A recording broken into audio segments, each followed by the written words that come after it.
नमस्कार मंडळी, नवीन एका इंटरेस्टिंग व्हिडिओमध्ये सर्वांचं मनापासून स्वागत आहे। तर महाराष्ट्रातील दिव्यांग बांधवांसाठी ही व्हिडिओ अतिशय महत्त्वाची आहे। मित्रांनो, तुम्हाला सर्वांना ठाऊक आहे की दिव्यांग बांधवांसाठी ग्रामपंचायतीच्या माध्यमातून 5% राखीव निधी हा वाटप केला जातो। परंतु हा 5% निधी किंवा रक्कम किंवा पैसे तुम्हाला जर हवे असेल तर ग्रामपंचायतीकडे तुम्हाला एक विनंती अर्ज करावा लागतो। जर समजा तुम्ही विनंती अर्ज जर केला नाही, तुम्ही जर मागणीच जर केली नाही तर तुम्हाला ते 5% निधी मिळत नाहीत। यासाठी राज्य सरकार प्रशासनाच्या माध्यमातून एक महत्त्वाचा शासन निर्णय जाहीर झाला आहे 25 जून 2018 रोजी। आणि या शासन निर्णयामध्ये एक महत्त्वाचं सहपत्र म्हणून घोषित करण्यात आलेलं आहे, म्हणजे अर्जाचा नमुना या ठिकाणी देण्यात आलेला आहे।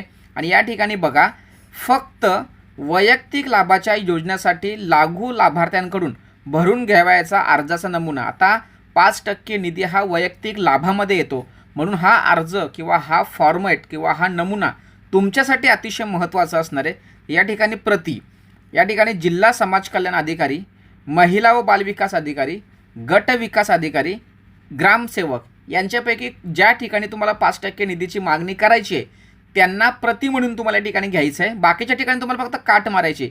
हा जो अर्जाचा नमुना दिला आहे ना, जसं तसं प्रिंट मारली तरीसुद्धा तुम्हाला चालणार आहे।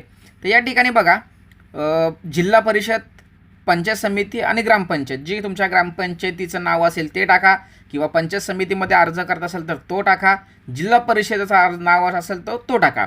या ठिकाणी विषय बघा, वैयक्तिक लाभाच्या योजनांसाठी निधी खाते क्रमांक, तुमचं या ठिकाणी खाते क्रमांक टाकायचा आहे। मध्ये थेट जमा करण्यासंदर्भात किंवा जमा करण्याबाबत हा महत्त्वाचा। या ठिकाणी बघा, पहिलाच मुद्दा, लाभार्थ्याचे संपूर्ण नाव, तुमच्या आधार कार्डवरती जे नाव आहे ते तुम्हाला या ठिकाणी टाकायचं आहे। लाभार्थ्याचा प्रवर्ग तुम्हाला या ठिकाणी टाकायचा आहे। अपंग लाभार्थ्याचे अपंगत्वाचे प्रमाण तो 40% आहे, 60% आहे की 80% आहे, जे काय असेल ते। लाभार्थ्याच्या बँकेचे नाव व शाखेचे नाव व्यवस्थित टाकायचे। लाभार्थ्याचे बँक खाते क्रमांक IFSC कोड सह तुम्हाला या ठिकाणी मेन्शन करायचे आहे। लाभार्थ्याचा आधार क्रमांक तुम्हाला या ठिकाणी टाकायचे आहे।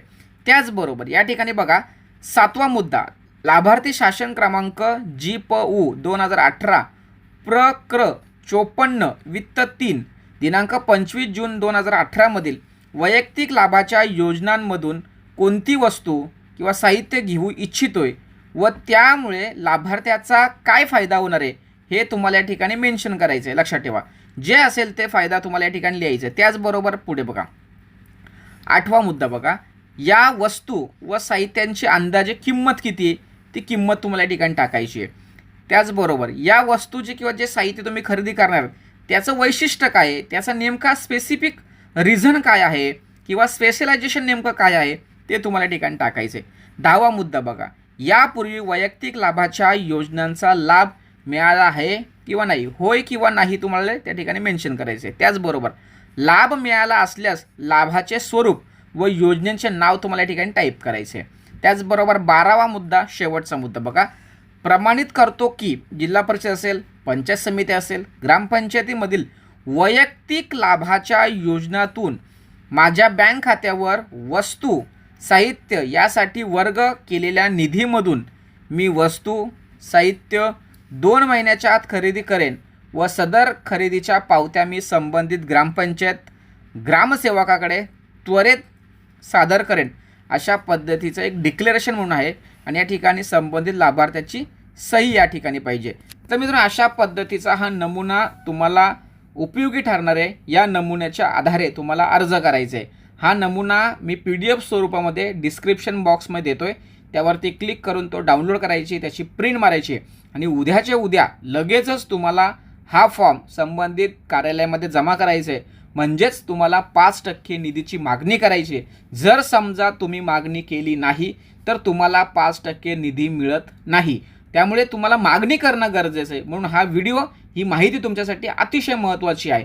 म्हणून ही व्हिडिओ महाराष्ट्रातील सर्वच दिव्यांगांना नक्की शेअर करा। भेटूया पुढील व्हिडिओसह, तोपर्यंत धन्यवाद। जय हिंद, जय महाराष्ट्र।